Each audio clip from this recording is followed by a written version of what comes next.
Bu, aku takut, ucapku sambil memeluk tubuh ibuku yang juga gemetar karena ketakutan. Gak apa-apa nak, kamu ibu jagain, nanti kalau... Dan belum selesai ibuku menenangkanku, tiba-tiba ibu terlihat aneh.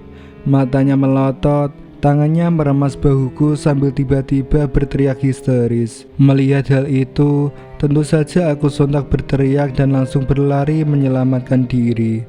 Sambil terseok-seok, waktu itu aku berlari keluar dari kamar ibu dan langsung masuk ke dalam kamarku. Dari dalam kamarku, aku mendengar ibu menggeram, mengaum sambil tergadang tertawa cekikian tidak karuan.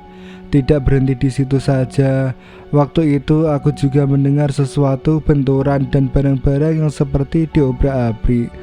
Karena aku khawatir dengan keselamatanku dan keselamatan ibuku, tanpa pikir panjang, aku pun waktu itu langsung keluar melalui jendela kamarku dan berlari untuk mencari bantuan. Di tengah-tengah aku masih berlari, aku sempat menoleh kembali ke arah rumahku. Saat itu aku kembali terkejut karena malam itu aku melihat sosok pocong yang sedang berdiri di ruangan tengah rumahku. Pocong tersebut terlihat menatapku dari dalam rumah sambil melotot seolah penuh dendam. Melihat hal itu, tentu saja aku semakin mempercepat lariku menuju rumah tetanggaku agar aku segera mendapatkan bantuan. Sesampainya di depan rumah tetanggaku, aku langsung menggedor pintu rumahnya sambil berteriak minta tolong.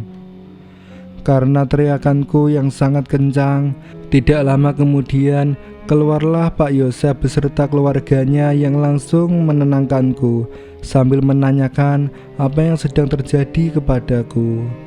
Sally, ono apa nduk? Mbok jupukno banyu putih. Ada apa nak? Ibu ambilkan air putih, tanya Pak Yosep. Waktu itu Pak Yosep langsung memegang tanganku sambil memerintahkan istrinya untuk mengambilkan segelas air putih untukku. Ibu pak, ibu menari-nari sambil berteriak, ucapku sambil menangis. Mendengar hal itu, raut wajah Pak Yosep terlihat sangat terkejut dan seolah tidak percaya dengan apa yang aku katakan.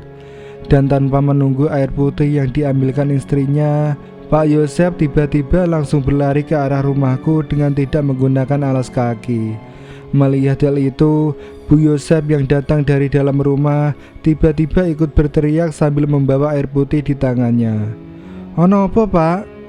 Ada apa pak? Teriak Bu Yosep yang saat itu juga terlihat kebingungan.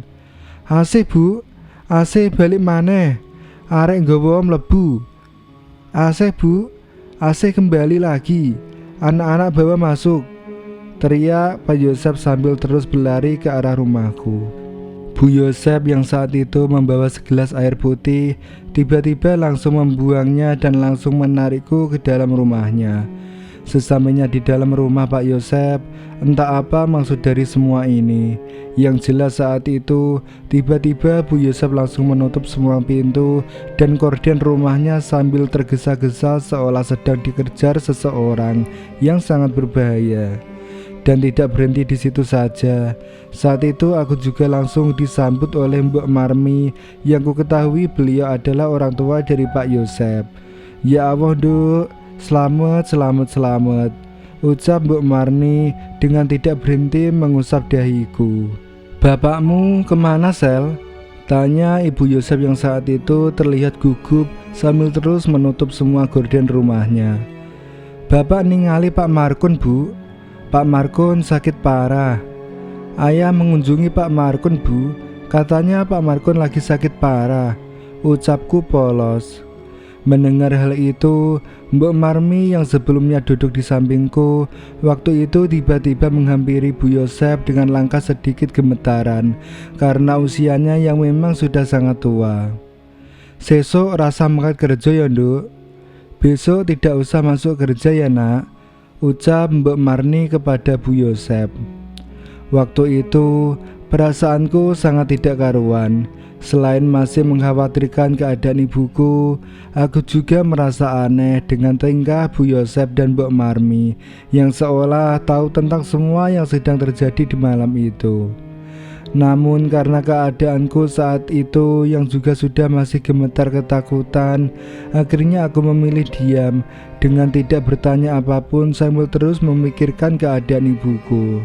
Dan tidak lama kemudian, kami semua dikagetkan dengan kedatangan Pak Yosep yang tiba-tiba masuk ke dalam rumah ini dengan nafas yang terengah-engah. Keringatnya bercucuran dan bajunya nampak kotor seperti habis bertengkar dengan seseorang. "Ya apa Pak Mbak Yuni? Bagaimana Pak Mbak Yuni?" tanya Bu Yosep tanpa basa-basi. "Iya, asih balik maneh. Koyoke sesuk ana wong mati. Nanti Pak Modin saiki Bu?" "Iya, asih kembali lagi. Sepertinya besok ada orang yang meninggal dunia. Kemana Pak Mudin sekarang Bu?" ucap Pak Yosep. Mudin adalah sebutan bagi orang yang bertugas mengurus jenazah jika ada seseorang yang meninggal dunia. Biasanya Mudin ditentukan oleh pihak desa dan masuk dalam susunan kepengurusan desa. Dan tidak jarang pula yang berperan sebagai mudin adalah tokoh agama atau seseorang yang memiliki pengetahuan lebih tentang agama. Sebutan mudin biasanya digunakan di berbagai daerah di Pulau Jawa. Tidak hanya sebagai pengurus jenazah, mudin biasanya juga bertugas mengurus proses pernikahan seseorang. Jari Seli, Pak Mudin nang omahe Pak Markun. Kata Seli, Pak Mudin pergi ke rumahnya Pak Markun, ucap Bu Yosep. "Wes, mene prei sesuk dhisik, koyoke kate ana apa iki?" "Sudah, besok libur kerja dulu. Sepertinya ada sesuatu yang akan terjadi," imbuh Pak Yosep. "Ibu yuk nopo Om?" "Ibu gimana Om?" tanyaku memotong percakapan Pak Yosep. "Ibumu mariki mrene Sel. Bengi iki sampean turu kene ae. Engko ibumu yo turu kene kok. Ibumu habis ini kesini Sel. Malam ini kamu tidur di sini saja. Nanti ibumu juga pasti tidur di sini," ucap Pak Yosep sambil berjalan ke arah kalender yang menempel di dinding rumahnya.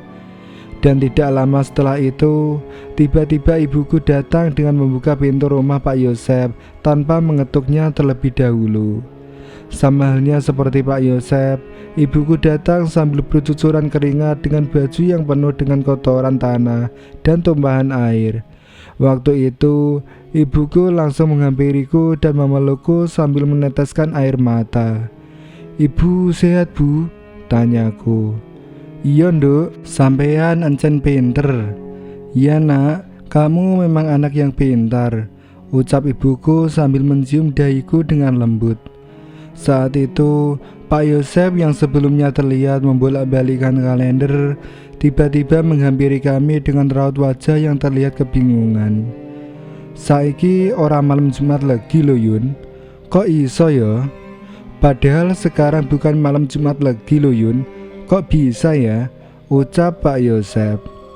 "Iya, tapi saiki ulan suro Mas." "Ya, tapi sekarang bulan suro Mas," saut ibuku lirih. Dan tidak lama setelah itu, tiba-tiba kami kembali mendengar suara yang tadi kami dengar. Mendengar hal itu, Mbok Marmi yang sejak tadi hanya duduk diam, tiba-tiba menghampiriku dan ibuku. "Rene Nduk, jempol sikilmu tak talenane. Kesini Nak, jempol kakimu biar saya ikat," ucap Mbok Marmi sambil menjulurkan tangannya yang terlihat membawa seutas tali yang terbuat dari sobekan kain jarik yang dikenakannya waktu itu. Awalnya, kukira perintah itu ditujukan kepadaku, akan tetapi dugaanku keliru ketika aku tahu ternyata perintah itu bukan ditujukan kepadaku, melainkan kepada ibuku. Itu terlihat dari kaki ibukulah yang saat itu tiba-tiba dijulurkan ke arah tubuh Mbok Marmi. Bahkan waktu itu, aku juga sempat melihat ibuku nampak mulai gelisah tidak karuan, bersamaan dengan terdengarnya suara aneh tersebut yang seolah semakin mendekati kami. Dan setelah jempol kaki ibuku selesai diikat oleh Mbok Marmi, ibu kembali memelukku dengan erat sambil memberi tanda bahwa semuanya akan baik-baik saja. Namun nyatanya tidak seperti itu. Suara tersebut malah terdengar semakin menjadi-jadi. Bahkan waktu itu kami tiba-tiba mendengar suara lompatan yang kami duga kuat itu adalah suara lompatan pocong. Suara tersebut terdengar jelas di sela-sela suara aneh yang tidak berhenti berbunyi. Masih teringat jelas di kepalaku. Saat itu semua orang yang berada di dalam rumah Pak Yosep terlihat sangat tegang. Tidak hanya ibuku saja, Bu Yosep pun juga terlihat mulai meneteskan air mata karena keadaan malam itu yang memang benar-benar sangat menakutkan. Dan belum selesai kami mendengar suara-suara tersebut, tiba-tiba saat itu kami kembali mendengar suara berisik seperti suara barang yang sedang berbenturan. Mendengar hal itu, Mbok Marmi yang sebelumnya terlihat paling tenang di antara kami tiba-tiba ikut terkejut seolah tidak percaya dengan apa yang terjadi. Ya Allah, encen asih temenan. Ya Allah, memang benar ini asih, ucap Mbok Marmi kala itu. Terus, yuk nopo Mbok? Terus bagaimana Mbok? Tanya ibuku. Wes rapopo, mari ki mari, ojo wedi, sing anteng. Sudah tidak apa-apa, sebentar lagi selesai, jangan takut, yang tenang, ucap Mbok Marmi kepada kami. Nggih Mak, tapi kula mikir Yuni kali Seli. Iya Bu, tapi saya mikir Yuni sama Seli, sahut Pak Yosep. Setelah ini, sepertinya sudah selesai. Yuni dan Seli biar tidur di sini saja, imbuh Mbok Marmi sambil berjalan masuk ke dalam kamarnya. Mendengar hal itu, aku yang sebelumnya kebingungan dengan semua maksud percakapan ibuku, saat itu perasaanku berubah menjadi ketakutan saat aku mendengar kata-kata keranda mayat yang diucapkan oleh Mbok Marmi. Malam itu, suasana serasa sangat mencekam. Selain ini adalah pengalaman pertamaku melihat ibuku kesurupan, saat itu aku masih teringat wajah pocong yang kulihat saat aku berlari ke arah rumah Pak Yosep ini. Namun, karena kurasa keadaan saat itu masih tidak memungkinkan untuk bercerita, akhirnya aku hanya memilih untuk diam dan tidak mengatakannya kepada siapapun. Ora usah wedi yo, Nduk. Sampean wis wayahe eroh iki kabeh. Sesuk tak ceritani. Iki pancen wis dalane uripe awake dhewe. Gelem gak gelem ya kudu gelem. Jangan takut ya Nak. Kamu sepertinya sudah saatnya untuk mengerti semuanya. Besok ibu akan ceritakan semuanya kepadamu. Ini memang jalan hidup kita. Mau gak mau kita harus mau, ucap ibuku tiba-tiba. Karena aku masih diselimuti rasa ketakutan, saat itu aku hanya mengangguk sambil terus memandangi wajah ibuku. Dan tidak beberapa lama kemudian, tiba-tiba Pak Yosep berteriak ke arah luar rumah seperti sedang memanggil seseorang. Pak Mudin, iki bojomu karo anakmu ndek kene kabeh. Pak Mudin, ini istri dan anakmu di sini semuanya, teriak Pak Yosep yang sepertinya memanggil seseorang yang kuduga itu adalah ayahku. Dan sesuai dugaanku, saat itu memang ayahku lah yang datang sambil terlihat terkejut dengan keberadaan kami semua di rumah Pak Yosep. Loh, lapo ndek kene? Loh, ngapain di sini? Ucap ayahku. Asih Pak, sahut Pak Yosep. Mendengar nama itu, ayahku terlihat sangat terkejut dan seolah tidak percaya dengan apa yang dikatakan oleh Pak Yosep. Hei, sing genah. Hei, yang bener, jawab ayah. Iya Pak, Selim Rene gugah aku. Jare Mbak Yuni ndadi. Tak pelayoni Mbak Yuni ya wis gak sadar. Tak jejeli soroh langsung glebak. Iya Pak, Seli kesini bangunin aku. Katanya Mbak Yuni kesurupan. Aku langsung berlari ke rumahmu, ternyata benar. Saat itu Mbak Yuni sudah tidak sadarkan diri.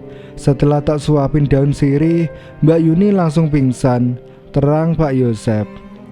Ya Allah, matur suwun Yosep, sepurane wis ngrepoti. Ya Allah, terima kasih Yosep, maaf sudah merepotkan, jawab ayahku. Malam itu, di tengah-tengah ayah masih ngobrol dengan Pak Yosep, tiba-tiba Mbok Marmi keluar dari kamarnya sambil terlihat mengunyah daun sirih. "Markun, yuk nopo San?" "Markun, gimana San?" tanya Mbok Marmi. "Loro nemen Mbok, awake wis kuning, tapi lek ngomong sik jelas. Aku mek ndelok diluk maro moleh, soale aku kroso gak penak." "Sakit parah Mbok, badannya sudah menguning. Tapi kalau ngomong masih jelas. Aku tadi cuma menjenguknya sebentar, soalnya perasaanku tidak enak," terang ayahku. "Mene paling wis ra ono San, maing pendusone wis obah. Besok mungkin sudah meninggal San. Tadi keranda mayatnya sudah bergerak," imbuh Mbok Marmi. "Iya Pak, kabeh maing yo krungu." "Iya Pak, semua tadi juga dengar," saut Pak Yosep. "Mas, AC ya apa?" "Mas, AC gimana?" ucap ibuku memotong perbincangan dan bertanya kepada ayah. "Pripun Mbok? Kula mikir seli." "Bagaimana Mbok? Saya mikir seli," ucap ayahku yang tidak menjawab pertanyaan ibuku, namun malah balik bertanya kepada Mbok Marmi. "Lah ya apa le? Wong dalane ancen ngene. Pasrah ae nang sing kuwasa, engko bengi sembahyangan cek oleh dalan." "Mau bagaimana lagi nak? Ini sudah jalannya. Pasrahkan saja kepada Yang Maha Kuasa. Nanti malam sholatlah biar dapat petunjuk," terang Mbok Marmi. Dan akhirnya saat itu pun kami semua tidur di rumah Pak Yosep bersama dengan seluruh keluarga Pak Yosep. Yang membuat aku semakin kebingungan adalah kami semua malam itu tidur di lantai ruang tengah rumah Pak Yosep. Hal itu tentu saja membuat aku semakin tidak mengerti dengan semua ini. Karena selain memang ada kamar tidur yang kosong, Mbok Marmi yang sudah sangat tua pun juga ikut tidur di lantai bersama kami. Dan singkat cerita, tanpa memikirkan hal itu, aku pun langsung memejamkan mata sambil memeluk ibuku. Namun beberapa saat ketika kami sedang beristirahat, lagi-lagi suara itu terdengar. Mendengar hal itu, tentu saja aku langsung membuka mataku dan meremas erat tangan ibuku. Dan ketika aku membuka mata, lagi-lagi aku kembali terkejut, karena saat itu semua orang yang ada di rumah ini ternyata sudah bangun, namun tidak ada yang beranjak dari tidurnya. Pak Yosep, Bu Yosep, Mbok Marmi, begitu juga dengan ayah dan ibuku. Mereka semua dalam keadaan membuka mata, namun tetap dalam posisi tidur dan tidak bergerak, seolah memberi tanda bahwa sedang ada sesuatu yang membahayakan sedang melintas. Itu semua terlihat dari kedipan mata ayahku yang seakan memberi tanda agar aku tetap tenang. Melihat hal itu, tentu saja aku langsung menoleh ke arah ibuku. Namun waktu itu aku tidak bisa lagi menggerakkan tubuhku dengan leluasa, karena aku sudah dipeluk erat agar aku tidak terlalu banyak bergerak. Dan benar, tidak lama setelah itu kami memang mendengar suara langkah kaki orang mondar-mandir, seakan sedang mengintai seluruh orang yang ada di rumah ini. Namun kali ini suara tersebut terdengar berada di dalam rumah ini. Mendengar hal itu, tentu saja kami semua langsung gemetar ketakutan hingga tanpa terasa keringat keluar bercucuran. Namun karena kami semua bersikap tenang dengan tidak berhenti memanjatkan doa, akhirnya suara tersebut menghilang dengan sendirinya. Dan tidak terhenti di situ saja. Sekitar pukul 2:30 pagi, aku kembali dikejutkan dengan penampakan sosok laki-laki tua yang terlihat duduk di sofa ruang tamu Pak Yosep. Meskipun aku tidak bisa melihatnya dengan jelas karena semua lampu rumah Pak Yosep yang waktu itu sudah dipadamkan, namun aku sangat yakin sosok tersebut adalah sosok kakek-kakek. Itu terlihat dari posisi duduknya yang sedikit membungkuk ditambah dengan rambutnya yang sudah terlihat botak. Awalnya aku mengira itu adalah Pak Yosep, tapi ternyata dugaanku salah ketika aku tahu Pak Yosep ternyata masih berada di posisinya, yaitu tidur di samping Bu Yosep tepat di sebelah ayahku. Masih teringat jelas di kepalaku. Saat itu aku sekuat tenaga menahan tangis yang seakan sudah tidak bisa kutahan lagi. Sepanjang malam itu, kami diteror habis-habisan oleh makhluk halus yang entah kenapa rasanya makhluk halus tersebut tidak sekedar menghantui, tapi lebih ke arah mengincar kami. Namun anehnya, semua orang di rumah Pak Yosep saat itu seolah memang sudah mengetahui jika itu akan terjadi. Hal itulah yang akhirnya membuat kami tetap tenang, hingga teror itu pun bisa dilalui dengan aman. Dan singkat cerita, setelah melalui malam yang terasa sangat panjang, akhirnya pagi pun tiba.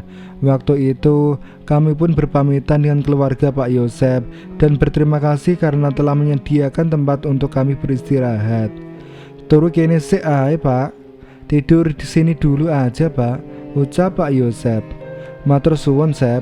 Insya Allah lek hitung-hitunganku bener, engko bengi wis ra ono maneh. Aku mulai khawatir saiki malah wani mlebu omah." "Terima kasih, Sep. Insya Allah kalau perhitunganku benar, nanti malam sudah tidak ada lagi. Aku jadi khawatir sekarang dia berani masuk ke dalam rumah," jawab ayahku.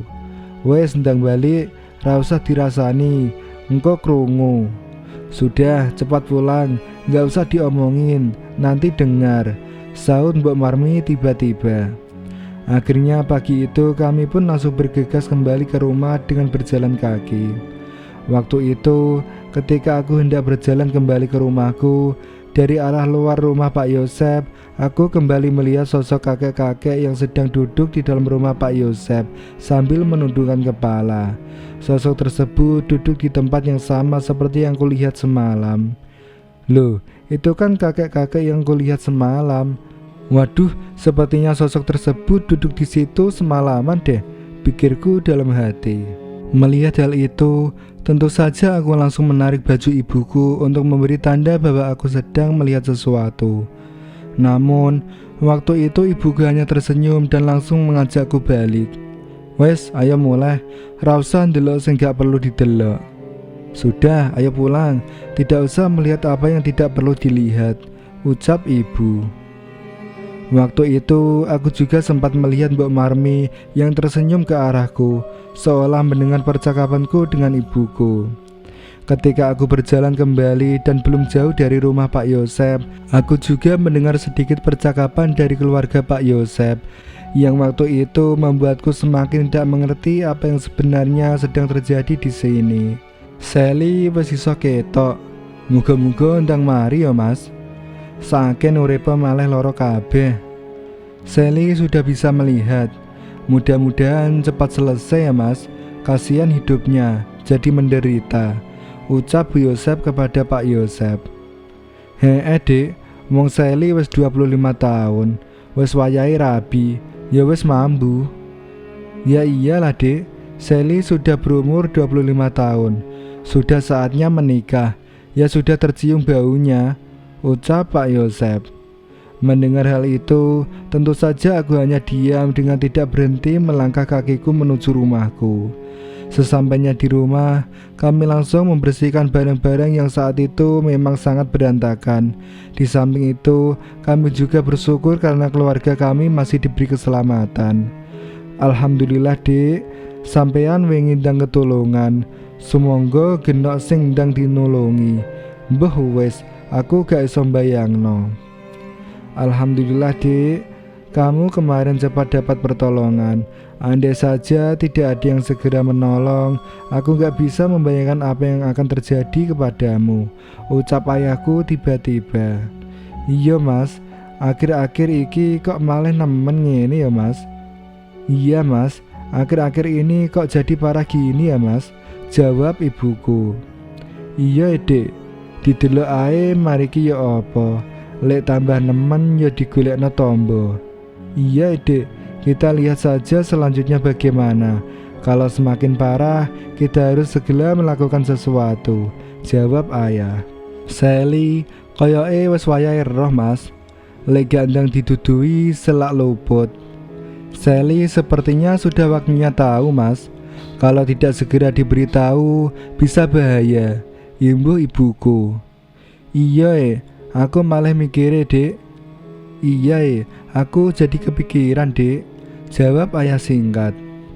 Mendengar hal itu, tentu saja aku semakin yakin jika sebenarnya orang tuaku menyembunyikan sesuatu tentang hal itu kepadaku. Namun karena aku berpikir mungkin mereka punya alasan lain untuk tidak menceritakannya kepadaku, akhirnya pagi itu aku pun hanya diam sambil terus menata perabotan agar kembali rapi.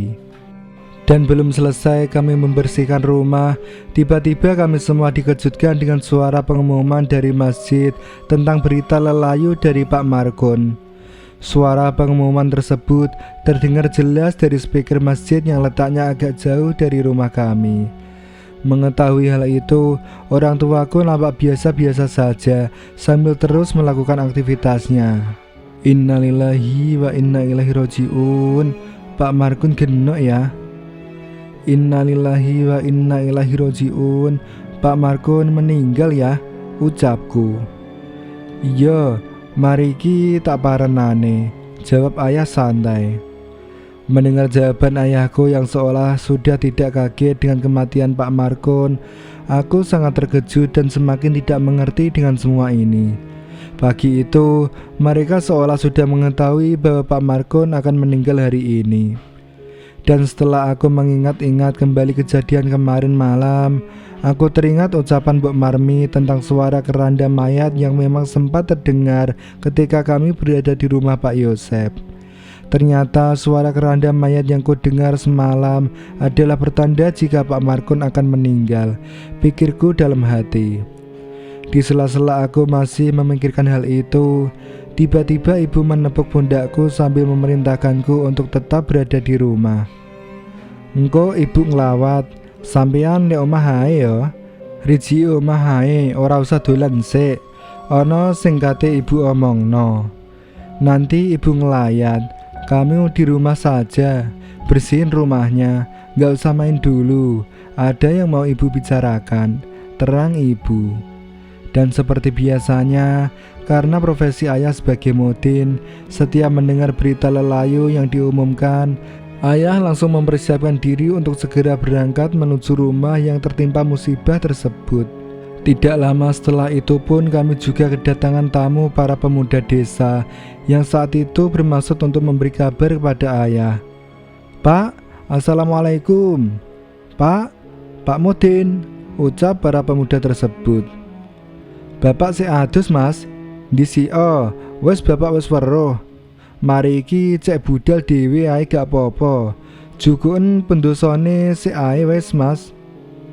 Bapak masih mandi mas, kalian duluan saja.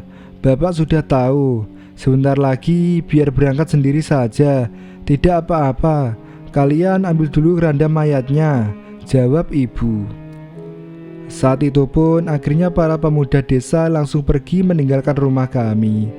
Dan sesuai arahan ibuku, waktu itu aku tetap berada di rumah sambil terus membersihkan bagian-bagian rumah yang belum dibersihkan, sambil melihat ayahku yang terlihat mulai melakukan persiapan. Dan setelah selesai melakukan persiapan, akhirnya ayahku pun berangkat menuju rumah almarhum. Budal yo nduk, tungguin nek omah ae. Berangkat ya nak, jagain rumahnya, ucap ayah. Enggih, iya, jawabku sopan. Dan beberapa lama kemudian, ibuku pun juga ikut berangkat dengan membawa sedikit beras yang ditentengnya. Waktu itu, setelah ayah dan ibuku pergi, aku langsung kembali membersihkan rumah yang memang masih sangat berantakan. Pada kesempatan itu, tentu saja aku juga membersihkan bagian kamar tidur orang tuaku yang menjadi tempat pertama kali aku melihat ibuku kesurupan. Ketika aku sedang membersihkan bagian kamar orang tuaku, waktu itu tiba-tiba aku merasakan ada hal aneh yang seakan menyambutku. Suasana mendadak berubah menjadi dingin, disertai dengan terciumnya aroma bunga melati yang entah dari mana asalnya. Loh, kok bau bunga melati? Perasaan semua orang di sini gak ada yang pernah menanam bunga ini deh, pikirku. Dengan bulu kuduk yang seketika merinding, aku pun terus melangkahkan kakiku masuk ke dalam kamar sambil membawa sapu. Dan tanpa lama-lama lagi, akhirnya aku pun mulai menata selimut, bantal, kursi, meja yang saat itu berantakan tak karuan. Waktu itu, ketika aku sedang asik menata kembali barang-barang yang ada di kamar orang tuaku, tiba-tiba pandanganku teralihkan dengan kotak kecil yang berada di bawah ranjang. Kotak tersebut terlihat sangat aneh. Selain seperti disembunyikan, bentuk kotak juga sudah mencurigakan karena dibalut dengan kain yang berwarna putih. Karena penasaran, tanpa pikir panjang aku pun waktu itu langsung membuka kotak tersebut dan melihat isinya. Ketika aku melihat isi kotak tersebut, aku sangat terkejut karena waktu itu aku melihat banyak sekali benda-benda aneh yang disimpan di sini. Mulai dari boneka rajut, cermin, emas, benda perak, jarum, gunting emas, tombak kecil, keris-keris kecil, cincin aki, potongan-potongan kain, parfum, tulisan-tulisan aneh, dan masih banyak lagi. Melihat hal itu, tentu saja aku sangat terkejut luar biasa, karena aku berpikir semua ini pasti barang-barang simpanan ayahku. Astagfirullah, apa ae iki? Daya apa ngene iki kok akeh men? Astagfirullah, apa-apa ini? Buat apa ini semua kok banyak sekali? Ucapku dalam hati. Ketika aku sedang membolak-balik satu persatu benda-benda aneh tersebut, tiba-tiba tubuhku kembali terasa dingin seketika. Rasa dingin itu sangat terasa berjalan dari ubun-ubun sampai ke kaki. Bulu kuduk merinding dan seluruh badan tiba-tiba gemetar kesemutan. Merasakan hal itu, tentu saja aku langsung merasa tidak nyaman dan langsung menutup kembali kotak tersebut dan mengembalikan ke tempat asalnya. Dan belum selesai aku menata kembali kotak tersebut, tiba-tiba aku dikejutkan dengan bayangan perempuan yang seolah sedang melihat kegiatanku dari arah luar jendela kaca kamar ini. Meskipun waktu itu jendela kaca kamar orang tuaku sudah ditutup dengan gorden, aku masih bisa melihat jika ada orang yang sedang mengawasiku. Itu terlihat dari bayangan hitam yang menutupi cahaya matahari masuk ke dalam kamar. Bahkan bayangan hitam tersebut terlihat jelas menyerupai perempuan dengan rambut yang lumayan panjang. Melihat hal itu, tentu saja aku langsung berteriak untuk memastikan apakah memang benar ada orang yang sedang mengawasiku. "Hei, sapa iku? Hei, siapa itu?" teriakku sambil bergegas menuju jendela kaca kamar orang tuaku. Saat itu, aku masih berjalan mendekati jendela tersebut. Waktu itu tiba-tiba aku mendengar suara perempuan dewasa yang tertawa lalu pergi. Suara itu terdengar bersamaan dengan bayangan tersebut yang terlihat bergerak pergi. Mendengar hal itu, tentu saja aku langsung mempercepat langkahku karena aku khawatir ada orang yang ingin berbuat jahat kepadaku. "Hei, siapa itu? Hei, tunggu!" teriakku kembali sambil membuka jendela dan melihat ke arah luar samping rumahku.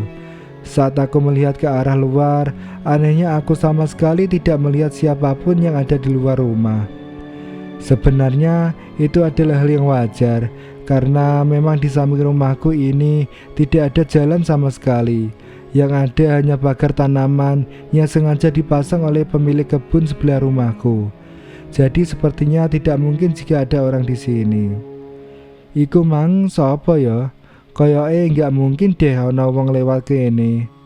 Ndek kene kan genok dalane, tapi wong iku mang nandi ya? Kok gak ono? Itu tadi siapa ya? Sepertinya tidak mungkin deh ada orang lewat sini. Kan di sini tidak ada jalannya. Tapi orang itu tadi kemana ya? Kok nggak ada? Pikirku dalam hati. Ketika aku masih memikirkan suara tawa dan bayangan tersebut, lagi-lagi aku melihat hal yang sangat aneh yang ada di samping rumahku. Waktu itu, aku melihat seluruh tembok rumahku banyak sekali bekas lemparan telur busuk. Itu terlihat dari banyaknya sisa-sisa cangkang telur berserakan di samping rumah, dan tembok yang dipenuhi dengan telur kuning yang menempel tidak karuan. Karena aku mulai merasa ketakutan, akhirnya aku pun langsung menutup rapat jendela kamar orang tuaku dan kembali melanjutkan aktivitasku yang memang sempat terhenti, dan kembali lagi. Tidak lama setelah itu, saat aku sedang membersihkan kamar orang tuaku, tiba-tiba aku mendengar suara orang mengetuk pintu rumahku dengan sangat keras. Mendengar hal itu, tentu saja aku langsung berjalan ke ruang tamu dengan tangan yang masih memegang sapu. "Ya, sebentar," teriakku dari dalam. Waktu itu, dari dalam rumah, aku melihat seperti ada orang yang sedang berdiri di balik pintu rumahku. Dan sebelum aku membukakan pintu, seperti biasanya, aku mengintip dari balik gorden terlebih dahulu untuk memastikan siapa tamu tersebut. Ketika aku membuka sedikit gordenku, waktu itu aku bisa melihat seorang laki-laki dewasa yang sedang berdiri sedikit jauh dari pintu rumahku. Laki-laki tersebut tidak memakai baju dan hanya mengenakan celana kain berwarna hitam. Bahkan aku masih ingat dengan jelas kulit laki-laki tersebut berwarna putih pucat dengan penuh luka lebam yang membiru di seluruh tubuhnya. Dan setelah aku mengingat-ingat kembali, akhirnya aku pun mengingatnya. "Lah iya, ikilah pada main dek gang anggrek, bapaknya Lutfi." "Lah iya, ini kan paman yang rumahnya di gang anggrek, ayahnya si Lutfi," pikirku. Karena aku sudah merasa aman setelah mengetahui bahwa laki-laki tersebut adalah orang satu kampungku. Akhirnya aku pun membukakan pintu untuknya. "Madosi sinten nggih?" "Iya paman, cari siapa ya?" ucapku sopan. Waktu itu masih sangat teringat jelas di kepalaku.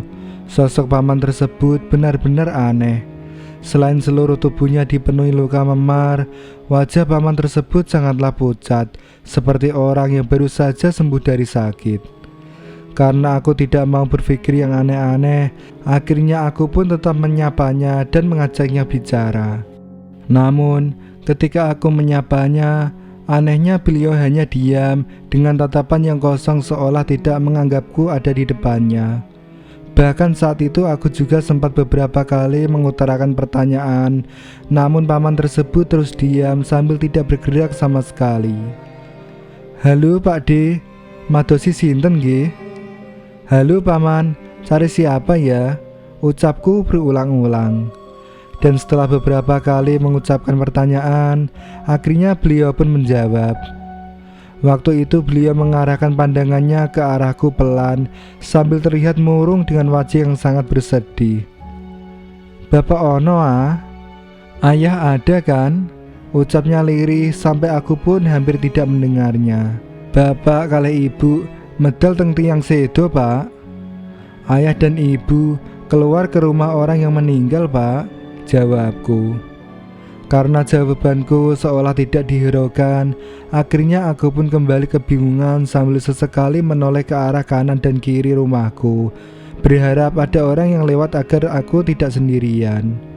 Dan karena aku tidak tahu harus berbuat apa, akhirnya waktu itu aku pun mempersilahkan paman yang kuyakini adalah ayah Lutfi tersebut masuk ke dalam rumahku. "Pinarak rumiyin pak, dientosi teng lebet. Silakan masuk dulu pak, ditunggu di dalam," imbuhku. Karena lagi-lagi tak kunjung mendapatkan jawaban, akhirnya aku pun berjalan kembali masuk ke dalam rumah dengan perasaan yang mulai ketakutan. Sesampainya di dalam rumah, karena aku tidak melihat tanda-tanda paman tersebut akan masuk ke dalam rumahku, aku pun akhirnya tidak menghiraukannya dan memilih untuk melanjutkan aktivitasku.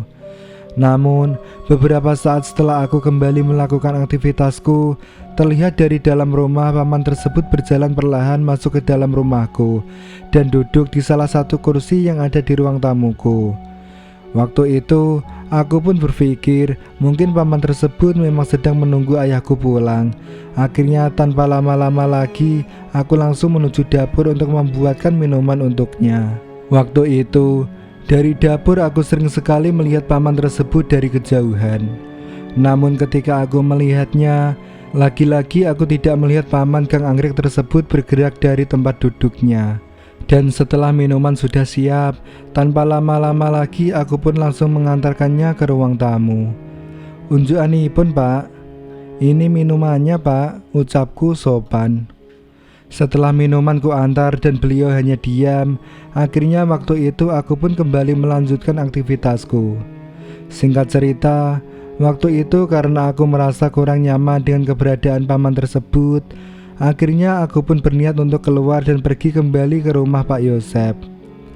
Hal itu tentu saja bukan tanpa alasan, karena selain aku hanya di rumah seorang diri, waktu itu paman tersebut terlihat sangat mencurigakan dan membuat aku merasa kurang nyaman jika terus berada di dalam rumah dengannya. Dan setelah aku selesai membersihkan semuanya, akhirnya pagi itu aku kembali keluar melalui pintu belakang dan pergi ke rumah Pak Yosep. Sesampainya di rumah Pak Yosep, waktu itu keadaan rumah Pak Yosep memang sangat sepi, karena aku pun juga tahu mereka pasti sedang melayat ke rumah almarhum Pak Markun. Namun karena saat itu aku berpikir masih ada Mbok Marmi yang sedang ada di rumah, akhirnya aku pun tetap berteriak berharap aku dibukakan pintu. "Mbok," teriakku. Setelah beberapa kali berteriak, akhirnya aku mendengar jawaban Mbok Marmi dari dalam rumah. "Yo," sautnya beliau. Dan setelah beberapa saat aku pun waktu itu langsung dibukakan pintu. Setelah pintu dibuka, waktu itu Mbok Marmi nampak sangat terkejut ketika melihat kedatanganku. Itu terlihat dari ekspresi mata beliau mendadak melotot sambil menarik nafas dalam-dalam. Mbok," ucapku. Saat itu aku juga sempat kembali kebingungan dengan raut wajah Mbok Marmi. Beliau nampak aneh dan kaget dengan kedatanganku. Bahkan ketika aku melontarkan pertanyaan, beliau sempat diam seperti tidak mendengar suaraku. Mbok, kok mentil mawon toh?" Mbok, kok diam saja sih?" ucapku berulang-ulang. Dan setelah beberapa saat, akhirnya Mbok Marmi pun tampak terkejut, seolah baru tersadar jika ada aku di depannya. "Oh iya, ana apa, Nduk?" "Oh iya, ada apa, Nak?" sahut Mbok Marmi tiba-tiba. "Teng griya wonten tamu, Mbok. Kula mboten wantun." "Di rumah ada tamu, Mbok. Saya tidak berani," ucapku. "Tamu sopo? Lapo kok wedi?" "Tamu siapa? Ngapain kok takut?" imbuh Mbok Marmi. "Tiang gang anggrek, Mbok. Kula mboten semerep namine. Tiange madosi bapak. Nggih, Mbok, kula ajrih tiange mboten nganggo klambi kalih serem. Kula teng griya piyambak malih ajrih." "Orang gang anggrek, Mbok. Aku tidak tahu namanya. Orangnya nyariin ayah." "Iya, Mbok, aku takut. Orangnya nggak pakai baju dan wajahnya serem. Aku di rumah sendiri jadi takut," terangku. Mendengar hal itu, Mbok Marmi lagi-lagi nampak terkejut dan langsung seolah mengalihkan pembicaraan. "Ya wes, dinteni kene wae. Sik do nglawat kabeh to." "Ya sudah, ditunggu di sini saja. Semuanya masih melayat kan?" jawab Mbok Marmi.